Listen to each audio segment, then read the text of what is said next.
तो ये सारे सिनेरियो को देखते हुए यूएई गवर्नमेंट ने इन एरियाज़ को बैन किया। तो उनमें से आपको मैं चंद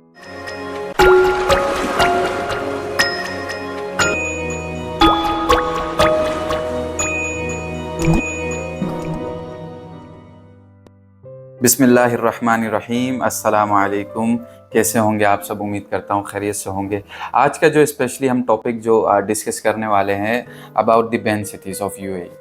पाकिस्तानियों के लिए स्पेशली कुछ सिटीज़ ऐसे हैं जो बैन हैं। मार्केट में आवाज़ जो आ रही है वो 24 सिटीज़ की है, तो लेकिन आज मैं कुछ सिटीज़ के नाम बताऊँगा, प्रॉपर तरीके से बताऊँगा ये सारे सिटीज़ बैन क्यों किए। बहुत सारे लोग ये मुझसे भी पूछते हैं कि भाई हमारा क्या कसूर है, क्यों बैन कर दिए। अच्छा, कुछ जो बैन सिटीज़ नहीं है लेकिन उनके वीज़ा नहीं लग रहे, तो कुछ रिस्ट्रिक्टेड सिटीज़ हैं, कुछ बैन सिटीज़ हैं। तो दोनों एरियाज़ के अंदर और दोनों सिटीज़ के अंदर बहुत सारा फ़र्क है।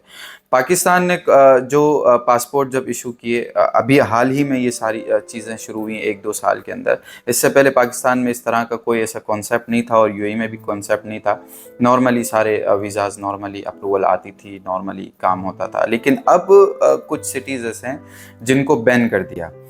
अब बैन करने का रीज़न क्या है कि भाई यूएई गवर्नमेंट ने सारे एरियाज़ को फ़िल्टर किया। लास्ट 2-3 इयर्स में देखा कि जो लोग यहाँ पे ज़्यादा आ रहे हैं, किस एरियाज़ के लोग ज़्यादा आते हैं और किस एरियाज़ के लोग ज़्यादा आकर यहाँ पर ओवर स्टे हो जाते हैं।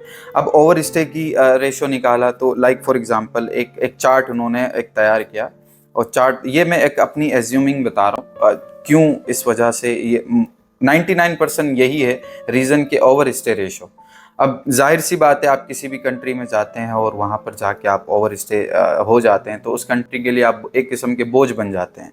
फिर यहाँ का कानून, यहाँ की सारे मामलात और ये सब चीज़ें देखना, फिर गवर्नमेंट आपको डिपोर्ट करती है, फिर डिपोर्टेशन टिकट ट्रैवल एजेंट के ऊपर जाती है। तो ये सारे सिनेरियो को देखते हुए यूएई गवर्नमेंट ने इन एरियाज़ को बैन किया। तो उनमें से आपको मैं चंद एरियाज़ बताता हूँ, वो मैं आपको स्क्रीन पे भी दिखा दूँगा। लेकिन कुछ एरियाज़ जो हैं वो स्पेशली पंजाब, खैबर पख्तूनख्वा और सिंध और कोयटा और फेडरल जो एरिया हैं, जो टेरिटरी के एरिया हैं, जो आउट ऑफ दी मतलब हैं तो पाकिस्तान का हिस्सा लेकिन थोड़े से उसमें जाते हैं। अब इसमें जो सबसे ज़्यादा रिस्ट्रिक्टेड होने वाले सिटीज़ जो हैं वो पंजाब के हैं, वो देरा गाज़ी खान है, जो सबसे ज़्यादा जो लोग यहाँ पर आते हैं, लेकिन ओवर स्टे का रेशो हद से ज़्यादा है। दूसरा है खुशाब है, मुज़फ़्फ़रगढ़ है, सरगोदा है, अटक है, कसूर है, फिर शेखुपुरा है, साहिवाल है, चकवाल है। तो ये पंजाब के ये एरियाज़ जो है स्पेशली यूएई गवर्नमेंट ने बैन कर दिए। लेकिन यूएई गवर्नमेंट के अंदर 3 अलग अलग सोर्सेस हैं यूएई में। जो इमिग्रेशन है, अबू धाबी, शारजा और दुबई। लेकिन दुबई इमिग्रेशन ने इन एरियाज़ को बैन नहीं किया। शारजा और अबू धाबी ने बैन कर दिया लेकिन दुबई इमिग्रेशन ने बैन नहीं किया। फिर आ जाते हैं खैबर पख्तूनख्वा में एबटाबाद, देरा इस्माइल खान, खुरम एजेंसी, बाजोड़ एजेंसी, पारा चिनार, महमद एजेंसी, हंगू, कोहाट। ये खैबर का एरिया है जो यहाँ के एरियाज़ को यूएई गवर्नमेंट ने बैन किया। फिर सिंध का जो एरिया है, सिंध में आ जाते हैं लाड़काना है, नवाब शाह है, सखर है। तो ये सिंध के एरिया जो है। अच्छा, सिंध के अंदर और भी बहुत सारे एरियाज़ ऐसे हैं जो बहुत ज़्यादा रिस्ट्रिक्टेड हैं, क्लोज टू दी बैन है। मतलब आप बैन नहीं कहेंगे लेकिन क्लोज टू दी बैन है। फिर इसी तरह पंजाब में भी हैं कुछ एरियाज़ ऐसे हैं जो क्लोज टू दी बैन ही हैं। आप समझ लें उनके वीज़े, उन एरिया के वीज़े कोई लेता ही नहीं है। फिर इसी तरह बलूचिस्तान के अंदर है कोयटा सिटी जो है वो बैन है। फिर इसी तरह जो फेडरल टेरिटरी की जो मैं बात कर रहा था उसमें सकरदू है, जो गिलगित बल्गिस्तान की एरियाज़ जो आते हैं, जो बहुत पहाड़ी इलाके हैं, ऊपर इलाके।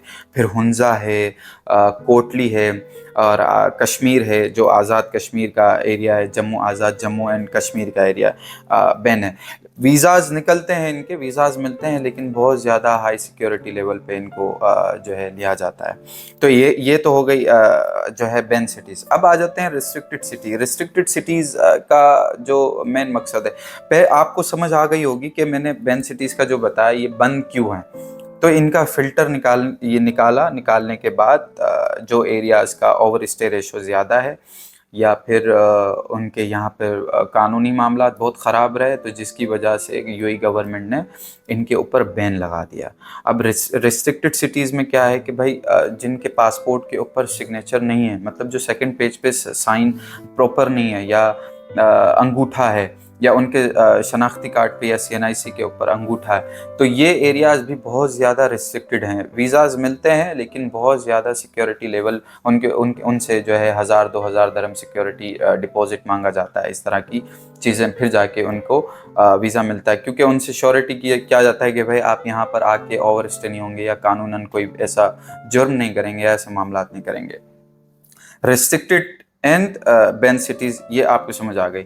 अब आ जाते हैं तीसरी बात कि पाकिस्तान के जो एरियाज़ जो इन्होंने बनाए, जो पासपोर्ट के अंदर जो एरियाज़ को अलग अलग फ़िल्टर करके लगाया, तो बेसिकली यार ये सारी मामलात होने की वजह ही यही है कि जितने भी लोग आते हैं यहाँ पे बेचारे, इनमें से कुछ लोग ऐसे हैं जिनको पता ही नहीं होता, वो 2 साल का एम्प्लॉयमेंट समझ के आते हैं, वहाँ पर उनके एजेंट्स उनको 2 साल का एम्प्लॉयमेंट बोल के भेजते हैं और उनको पता ही नहीं होता। तो शायद हो सकता है कि इनका ओवर स्टे रेशो इसलिए ज़्यादा हो। और इंशाल्लाह आप मुझे लाइक, सब्सक्राइब एंड कमेंट में आप मुझसे कुछ भी आप पूछ सकते हैं, आप मुझसे सवालात किया करें, आप मुझे बताएं कि भाई इस टॉपिक पे आप वीडियो बनाएं या इस टॉपिक पे वीडियो बनाएं, ताकि मैं आपके लिए बेहतरीन रहनुमाई, आपको बेहतरीन, अगर मेरी कोई किसी इन्फॉर्मेशन में कोई इशू भी हो तो आप मुझे बताइए, मेरी भी रहनुमाई होगी, आपकी भी रहनुमाई होगी। बहुत सारी दुआओं में याद रखिएगा। अस्सलाम वालेकुम।